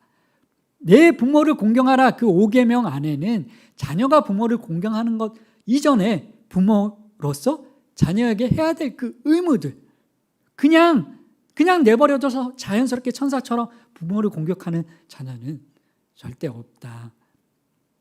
가르치고 훈육하고 그리고 잘못된 길로 갈 때는 통치자로서 징계하지 않으면 저 뚱뚱한 사람, 내 안에 개불이 있는 것 같아요, 저렇게 이야기하는 사람처럼 될 수 있는데, 실제로 자녀를 제대로 훈육하지 못해서 잘못된 행동을 하는데도, 어렸을 때 잘못된 말과 행동을 하는데도 엄하게 가르치고 사랑의 마음으로, 물론 엄하게 가르칠 때도 감정적으로 그 혼을 내는 것이 아니라 내 자녀가 바른 길로 가게 되기를 원하는 그 사랑의 마음을 항상 담고서 훈육을 해야 되는데, 그냥 어찌할 바를 모르고 현주연 전도사님 새벽에 설교를 듣는 것처럼 그냥 그게 불편하니까 그냥 나라는 나르시시즘이 이제 반영이 돼서 내 사랑에 대한 마음이 반영이 돼서 혼내지 못하고, 얘를 혼내는 거는 나를 혼내는 거나 마찬가지니까 그냥 내버려 두고 싶은 마음 때문에 혼내지 않아서 사회 부정자가 되고 훈육하지 못해서 사회에 해를 끼친 자녀들이 성장해서 해를 끼친 그런 사건들을 많이 볼 수 있는데, 2014년에 일본에서 있었던 사건을 하나를 소개해 드리도록 하겠습니다. 모리 토모코라는 할머니가 그때 2014년 당시에 77세셨다고 하는데, 그분이 이제 그러니까 이단이기는 한데 여호와 증인이었다고 해요. 여호와 증인이었는데, 여호와 증인들이 정말 우리가 다른 것은 배우면 안 되지만 배워야 될 것 중에 한 가지가 공격적으로 적극적으로 얼마나 열심히 전도를 하는지 가가호호 방문을 해서 여호와 증인들은 막 문 두들기고 이렇게 복음을 전하는 일들 앞에 앞장서는데, 어떤 면에서는 조금 사람들에게 불편을 주는 부분들도 있기는 하지만 적절한 수준에서는 그런 열정들은 우리도 판면교사로 삼고 배워야 되는 부분들이 있는데, 이 할머니가 그렇게 하다가 실종이 되셨대요. 실종이 돼가지고 할아버지가, 같이 사시는 할아버지가 이제 실종 신고를 했는데 이제 발견이 됐습니다. 죽은 채로 시신이 발견이 됐는데, 그 어떤 아파트에서 발견이 됐는데, 전도하러 갔던 그 아파트에서 여호와 증인이니까 뭐 이단이기는 하지만 뭐 그 전도하러 갔던 전도 대상자가 이 할머니를 살해를 한 거예요. 근데 그 용의자가, 그 살해자, 가해자가 누군가 하면 나이는 19살이고 불과 19살이고 대학교 1학년인데 이름이 오우치 마리아라고, 여기 이제 오른쪽에 보시면 모리 토모코라는 할머니가 이제 77세 그 할머니고, 오른편에 보시면 오우치 마리아라는 그 여대생입니다. 여대생인데 어렸을 때부터 이제 뭐 부모님이 중학교 때, 초등학교 때부터 그런 성향을 많이 보였었대요. 근데 뭐 학교에서는 쾌활하고 공부도 잘하고 해가지고 나고야 대학교, 명문 대학교에 진학을 했는데, 부모님은 그냥 공부 잘하니까, 그러니까 공부 잘하면 됐지 하고 그 잘못된 말 행동들을 할 때 제대로 훈육을 하지 못하셨던 것 같아요. 아이들도 괴짜 기질도 있고 공부도 잘하고 했었는데, 어떤 괴짜 기질이 있었는가 하면 일본에는 그런 막 정말 입에 담지 못할 해괴한 사건들이 많지 않습니까? 묻지마, 우리나라에도 막 그런 영향을 받아서 지하철에서 갑자기 아무 이유도 없이 길에 지나가는 나와 상관없는 사람을 그 마음의 분노를 이기지 못해서 묻지마 하는 사람들이 있는데, 그것에 먼저 원조가 일본이었지 않습니까? 이심에도 그렇고 원조가 왕따시키는 거 뭐 그런 것들 원조도 일본이었는데, 일본이 그렇게 이상한 범죄, 해괴에 망측한 사건 사고들이 많은데, 저 여대생이 어떤 살인 사건을 중학교 때 듣고서 뭐 어떤 청년의 살인 사건을 뉴스로 접하고 그 살인 사건을 저지른 사람을 동경을 하고 와, 나도 한번 해보고 싶다. 그러면서 그때 중학교 당시에 도끼를 샀대요. 도끼를 사가지고 나중에 저 할머니를 19살이 돼서 그 사건, 이제 살인 사건의 도구로 그 도끼를 사용을 했다고 하는데, 그 중학교 때부터 그런 것들을 사고 그런 말들을 하고 학교에서도 그 남자 친구 남학생들한테 그 음료수를 주면서 거기에 독극물 비슷한 아주 해로운 것까지는 아닌데 그 치사량이 높지 않은 그런 독극물을 넣어서 주고 계속 관찰을 할 때 계속 주면서 어떻게 변하더나 관찰 일지를 쓰고 뭐 그럴 정도로 괴짜고, 뭐 선생님한테도 선생님이 뭐 잘못 훈육을 하시니까 선생님 불평불만의 마음을 가지고 선생님 식사에 원래는 독극물을 넣으려다가 그걸 친구한테 맡겼는데 못 찾으니까 지우개 가루랑 스테플러 심을 그 선생님 식사에다 넣고 그럴 정도로 막 괴짜였다고 합니다. 막 그런 행동들을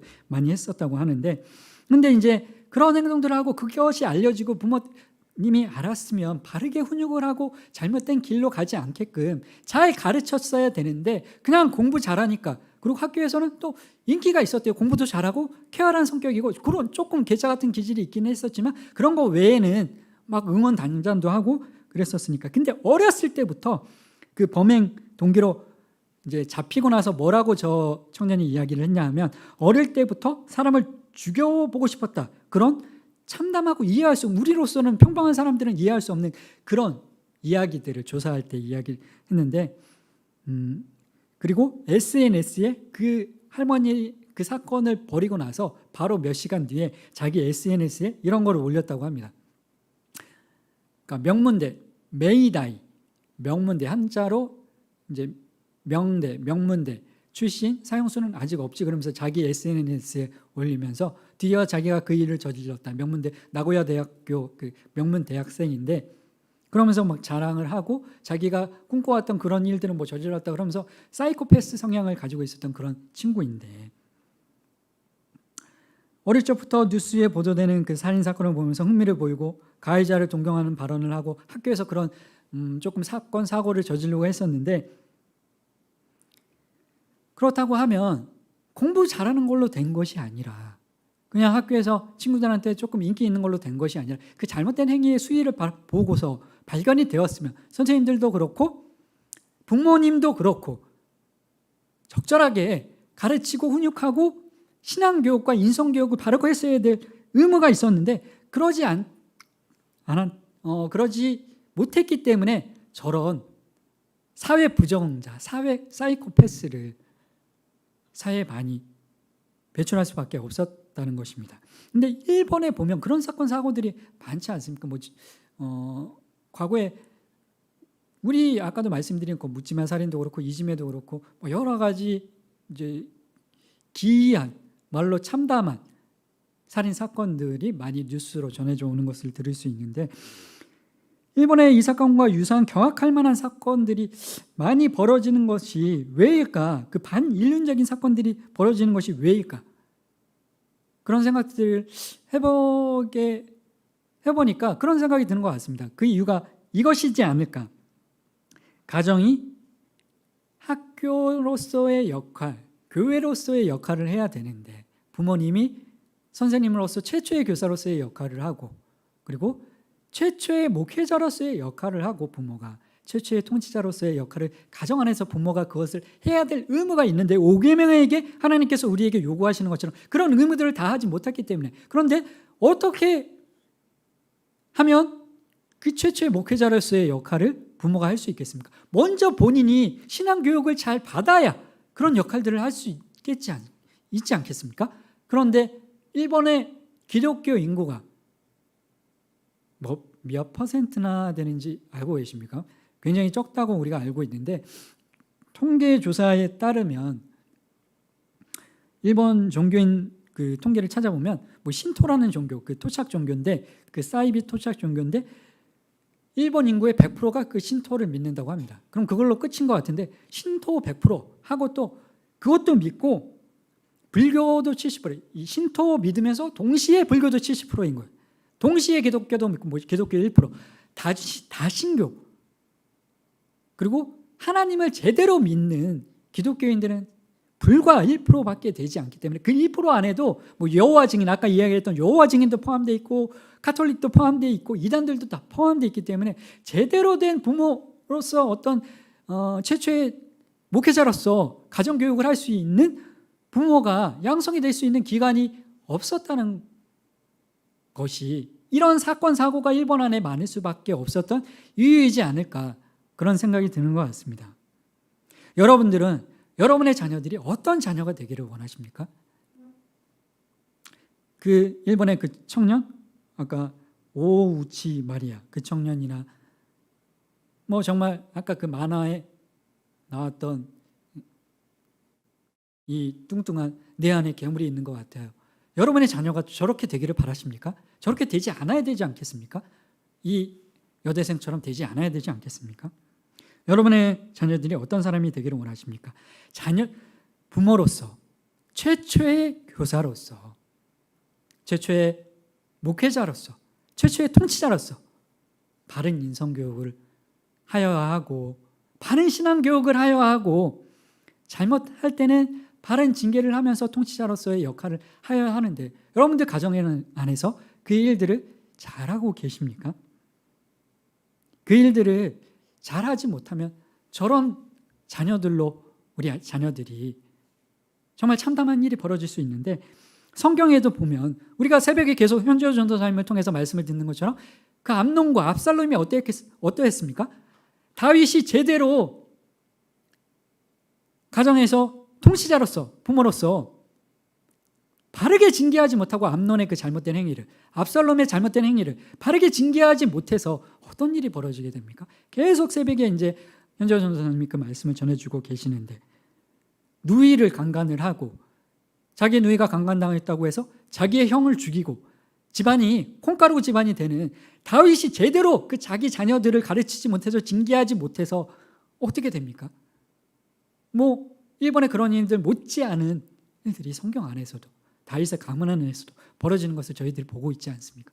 여러분들은 부모로서 여러분의 자녀를 잘 가르치고 계십니까? 신앙교육을 잘하고 계십니까? 잘못된 길로 할 때 그 수위에 맞는 적절한 징계를 잘하고 계십니까? 내 자신과 같아서 내가 혼나는 거 싫어서 내 자녀에게도 혼내야 되는데 혼내지 못하는 그런 모습들이 여러분 안에 있지는 않습니까? 적절히 징계하지 못하면, 신앙교육을 제대로 하지 않으시면, 인성교육을 제대로 하지 못하시면 여러분의 자녀들도 암논처럼, 압살롬처럼, 저 여대생처럼 될 수 있다는 사실을 잊지 마시기 바랍니다. 엘리의 자녀들은 어떠했습니까? 그때 수요 예배 때 한번 말씀을 드렸었는데, 엘리의 자녀들, 그 제단 하나님께 올릴 그 제물들을 자기네들이 먼저 가져가고, 그리고 회막문 앞에서, 하나님의 그 교회 성문 앞에서 교회를 섬기는 여인들과 잠자리를 하고 정말 참담한 일들을 일으키는데 제대로 징계하지 않고 엘리가 결국에는 그 가문이 어떻게 됩니까? 홈리와 비느하스도 죽을 뿐만 아니라 홈리도 죽게 되는데, 홈리 죽을 때 어떻게 죽었는지 그때 제가 말씀을 읽어드렸는데 기억나시는지 모르겠는데, 사무엘상 4장 18절 제가 다시 읽어드리도록 하겠습니다. 하나님의 계를 말할 때 엘리가 자기 의자에서 뒤로 넘어져 문 곁에서 목이 부러져 죽었으니 나이가 많고 비대한 까닭이라. 그가 이스라엘의 사사가 된 지 40년이었더라. 아멘.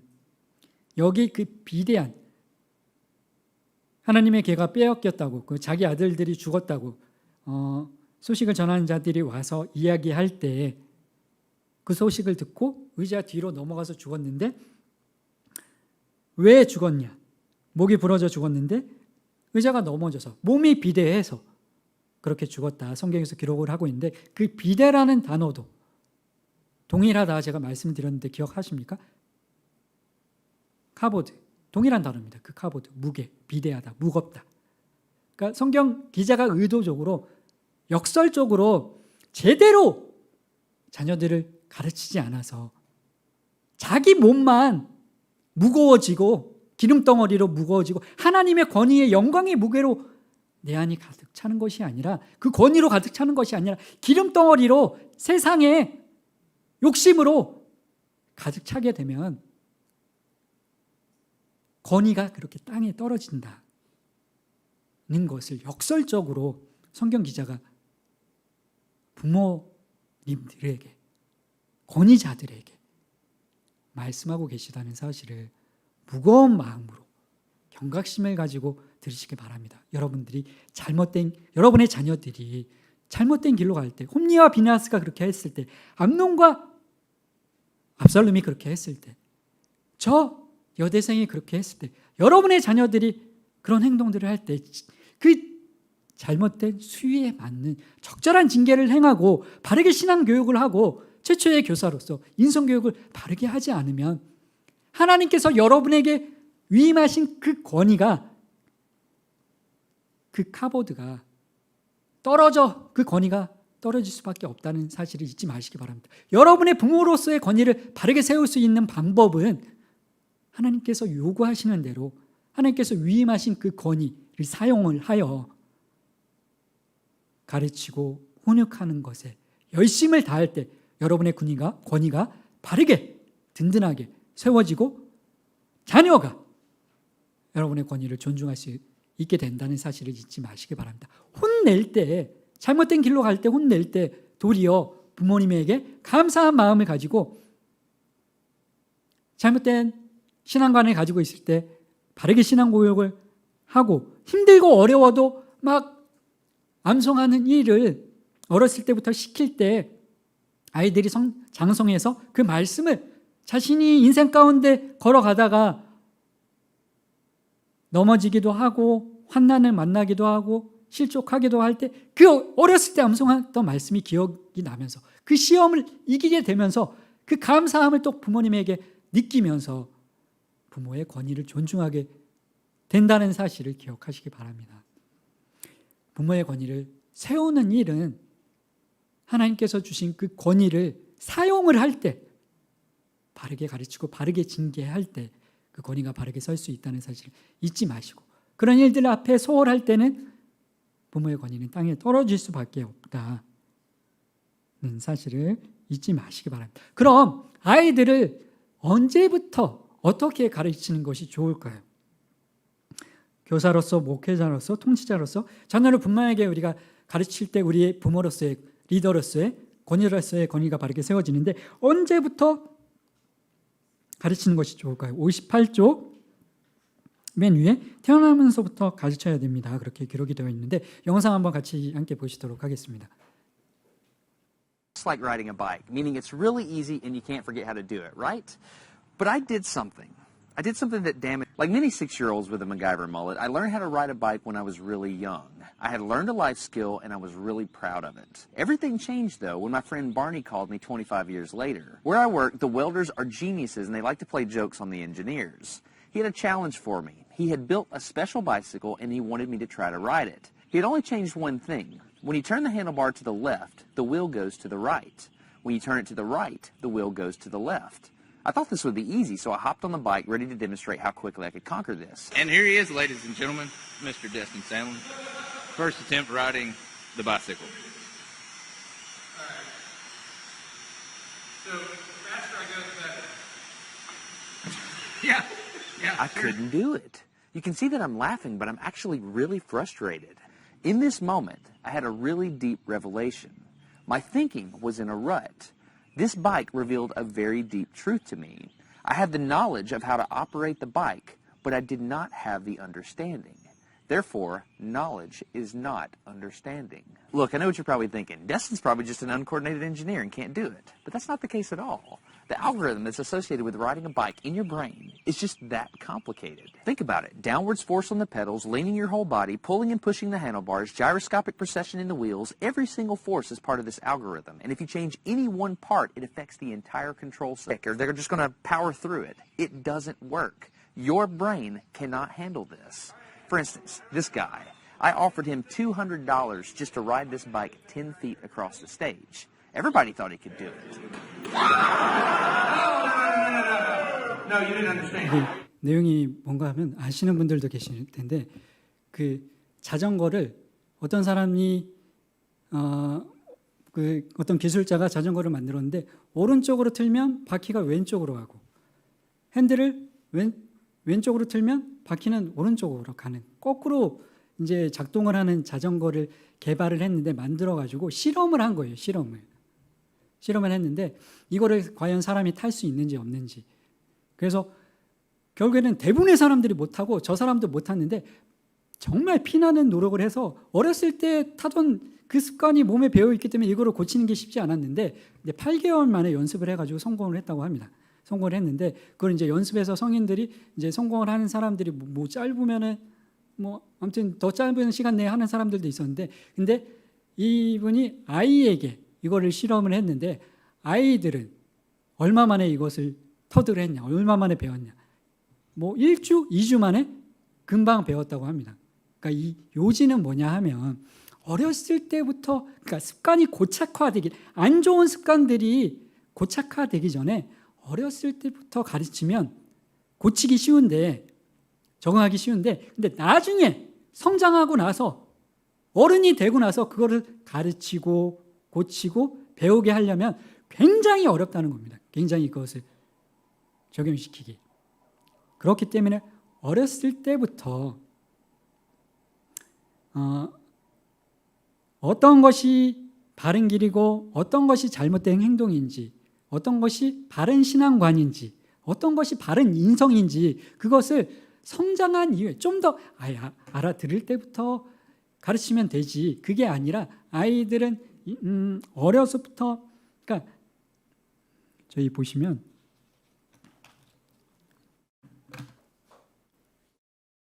61페이지에 잠언 22장 6절 말씀 같이 함께 읽어보도록 하겠습니다. 잠언 22장 6절 말씀 시작.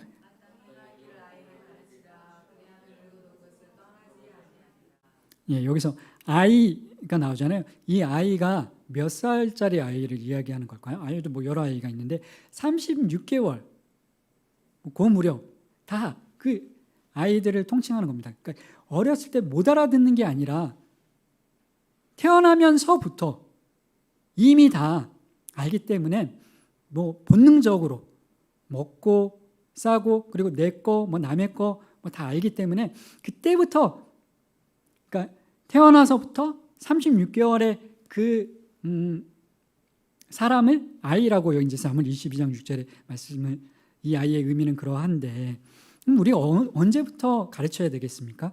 그렇게 어렸을 때부터 충분히 신앙관과 그리고 인성교육과 그리고 잘못된 길로 갔을 때 징계하는 것을 하지 않으면 나중에 뭐 초등학생이 돼서 중학생이 되면 더 어려지고 고등학생이 되면 더 어려워지고 대학생이 되면 교정하기가 바꾸기가 더 어려워진다는 겁니다. 그러니까 어렸을 때부터 아이들을 잘 훈육하고 가르칠 책임이 하나님께서 그 권위자들에게 주신 권위를 사용해서 최초의 교사로서 최초의 목회자로서 최초의 통치자로서 그 일들을 잘 감당할 의무가 있다는 것을 꼭 기억을 하시고 그럼 이제 자녀들 저희들이 63문 했고 65문에 자녀들이 해야 되는 것 자녀들에게 금하고 있는 것 5계명이 금지하는 것은 56쪽에 보시면 지위와 관계에 합당하게 존중하고 의무를 다하는 것인데 그것을 소홀하거나 거스르는 것을 금하고 계시다. 그 말을 이제 요구하는 것, 금지하는 것 하다 보니까 그렇게 된 것 같은데 63페이지 펼쳐보시면 될 것 같아요. 부모의 자녀에 대한 의무 살펴보시기 전에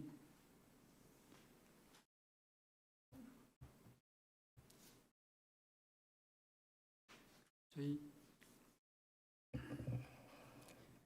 63페이지 가시기 전에 62페이지 말씀 두 개만 같이 읽어보고 63페이지로 넘어갈게요.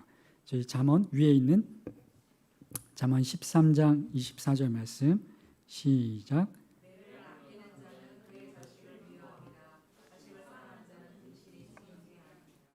예, 그리고 맨 밑에 29장 17절 말씀.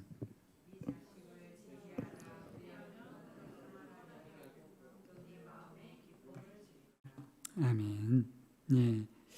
부모는 이제 가정에서 최초의 교사로서, 그리고 최초의 목회자로서, 그리고 세 번째로 최초의 통치자로서 인성교육과 신앙교육과, 그리고 잘못된 인성교육, 신앙교육 했는데 그대로 하지 않고 실수하고 인간의 죄성에 따라서 불순종할 때는 그 죄의 수위에 맞게 적절한 징계를 할 때 우리의 권위가, 부모의 권위가, 리더의 권위가 바르게 세워질 수 있다는 사실을 기억을 하시고,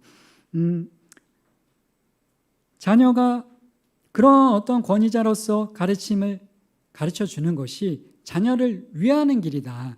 자녀에게 하나님 안에 있을 때, 하나님 말씀에 순종할 때 그 내 권위에 순종하게 하는 것이 아니라 결국에는 그것을 가르치며 부모의 권위를 인정하고 받아들이는 아이로 훈육을 하고 교육을 했을 때 그 아이가 하나님의 권위를 이해하게 되고 그 하나님의 권위에 기쁨으로 순종할 수 있게 되기 때문에 그 권위를 부모에게 위임하셨다는 사실을 잊지 마시기 바랍니다.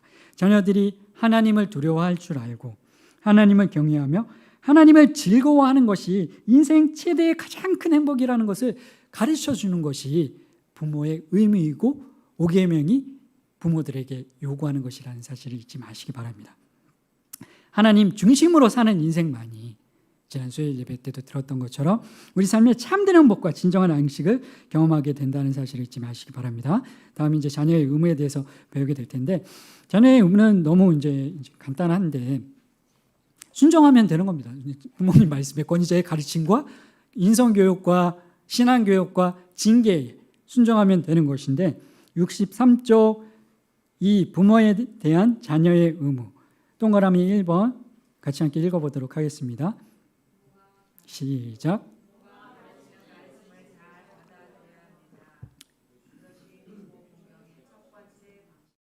동그라미 2번 시작.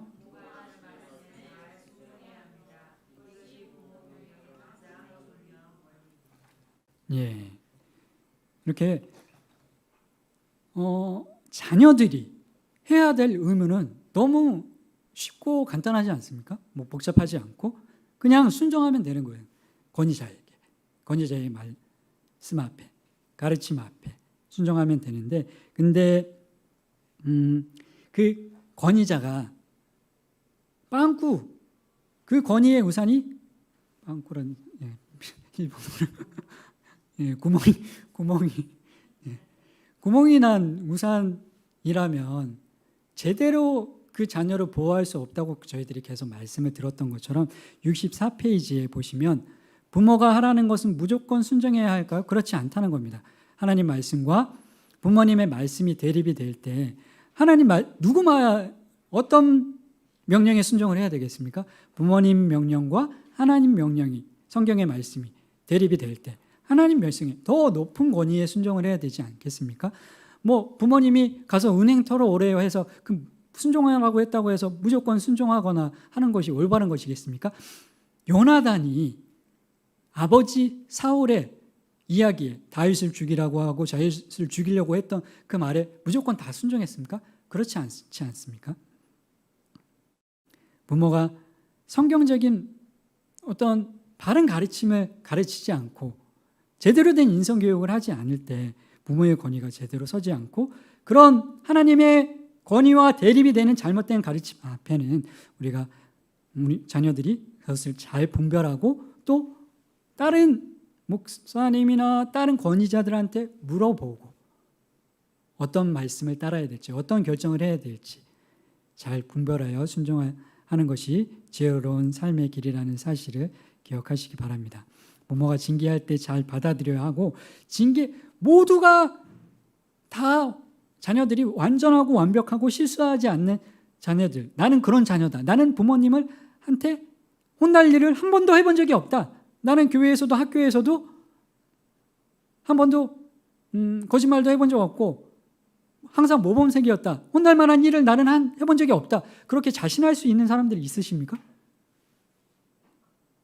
아무도 없을 텐데 그러면 우리가 어떻게 그 징계를 받아들여야 되겠습니까? 겸손한 마음으로 징계를 받아들여야 되는데 겸손하지 못하고 징계할 때 훈계할 때 얼굴 표정이 일그러지거나 부모님께서 말씀하실 때 어떤 아이들은 또 그런 이야기를 하는데 내가 잘못한 건 알지만 알면서도 그냥 좀 그냥 기분이 나빠서 그랬다 그런 이야기를 하는 경우들도 있긴 했는데 겸허하고 겸손하게 부모의 권위를 리더의 권위를 하나님의 권위로 인정하고 겸손하게 그 징계를 받아들일 때 우리 인생에 자녀들의 인생에 축복과 하나님의 선물이 약속되어 있다는 사실을 잊지 마시기 바랍니다. 딘 셔먼이 썼던 그 책에 또 이런 이야기들이 기록되어 있는데 저희들이 계속 같이 함께 나눴었는데 꼭 같이 함께 기억했으면 좋겠다는 그 내용이 이렇게 기록이 되어 있습니다. 모든 꾸짖음, 모든 비판, 모든 비난은 겸손히 받아들여야 한다. 그것들은 전체적으로 혹은 부분적으로 진리일 수 있다. 우리가 틀렸을지도 모른다는 가능성을 고려할 때 우리는 우리 삶 가운데 다른 사람들을 섬기는 기회를 갖게 된다. 그들이 말하는 것이 혹시 잘못되었을지라도 우리는 방어적으로 될 필요가 없고 그들과 싸우지 말아야 한다. 그 권위자들과 싸우지 말고 겸손하게 그것을 받아들이고 하나님께 모든 것은 맡기고 잘못된 이야기라면 하나님께 심판, 하나님께서 좌정하셔서 그것을 분별해 주시기를 바라고 겸손한 마음으로 나의 지위를 지킬 때 예수 그리스도를 더욱 닮아갈 기회를 우리가 얻게 될 수 있다는 사실을 잊지 마시기 바랍니다. 자녀로서, 부모로서 내 부모를 공경하라. 그 말씀을 우리에게 주신 이유가 무엇입니까? 그 마지막 문, 67문, 66문. 장수와 번영이 그 부모를 공경하라는 말씀에 순종하는 자들에게 장수와 번영을 약속하고 계십니다. 동영상 같이 함께 보도록 하겠습니다. 뉴스브리핑 더 보기, 뉴빌 더 시간입니다. 이제 날씨가 한여름처럼 더워지고 있습니다. 오늘은 서울 30도, 대구는 33도까지 올랐는데요. 이미 대구는 폭염 대책반까지 꾸려진 상태입니다. 그런데 이런 때이른 무더위, 지금부터 전해드리는 나라들과 비교하면 우리나라는 명함을 내밀지 못할 수준입니다. 산자락을 따라 시뻘건 물길이 솟구치고 연기는 주택가까지 덮쳤습니다. 현지 시간 14일 캐나다 엘버타주에서 90건에 이르는 산불이 발생했습니다. 평균 기온보다 15도 높은 때이른 폭염에 건조한 날씨까지 덮친 탓입니다. We remain in an extremely volatile situation, and the risk of new wildfires remains significant in much of the province. Hot and dry conditions are expected to continue over the weekend and into next week. For those who are in a community that's on an evacuation alert, please continue to be prepared in case you are asked to evacuate, as things can change quickly. 역대급 폭염은 유럽도 비껴가지 않았습니다. 스페인은 지난달 이미 40도에 육박하며 역대 최고 기온을 경신했는데 물이 모두 말라버린 마을도 생겼고 대책을 마련해달라며 농부들이 트랙터를 끌고 시위까지 벌였습니다. El año pasado ya tuvimos sequía, pero este año el aceite, no sé si siquiera va a haber aceite para consumo, a ningún precio. Porque es que el año pasado la campaña de la aceituna fue horrorosa y este año, si no llueve, no sé si no se van a secar los olivos, los almendros, los pistachos, todo. Es una ruina. 아시아 상황도 별반 다르지 않습니다. 앞서 지난 13일 싱가포르는 37도까지 치솟아 40년 만에 최고 기온을 갈아치웠고 태국과 베트남도 체감온도 50도를 뛰어넘는 폭염이 이어지고 있습니다. 인도에선 이미 더위로 12명 이상이 사망한 것으로 알려졌습니다. 중국엔 37도를 넘어서는 펄펄 끓는 더위가 예고돼 긴장하고 있습니다. 跟往年比，感觉好像热的稍微早一点。往年这个时候感觉带宝贝出来的时候就还好，就整体感觉上没有这么的闷热。然后今年出来的话，一出门就感觉那种夏天那种感觉，然后身上迅速就冒汗了。所以感觉今年天气还是就是突然一下子，前面几天其实挺凉爽，突然一下就到夏天了，中间好像也没什么过渡。 지구온난화로 이런 이상고온이 전 세계적으로 심상치 않게 발생하자 이 기후학자들도 경고하고 있습니다. 특히 올 여름엔 엘니뇨 현상까지 발생해 이상기후가 더 극심해질 거라고 합니다. 엘니뇨는 동쪽 태평양의 해수면 온도가 평년보다 높아지는 현상입니다. 한마디로 바닷물이 따뜻해진다는 건데 이렇게 되면 대기 온도도 높아지기 때문에 지구 기온을 더 끌어올리게 됩니다. UN 세계기상기구는 7월부터 본격적으로 이 현상이 나타날 거란 분석을 내놓기도 했습니다.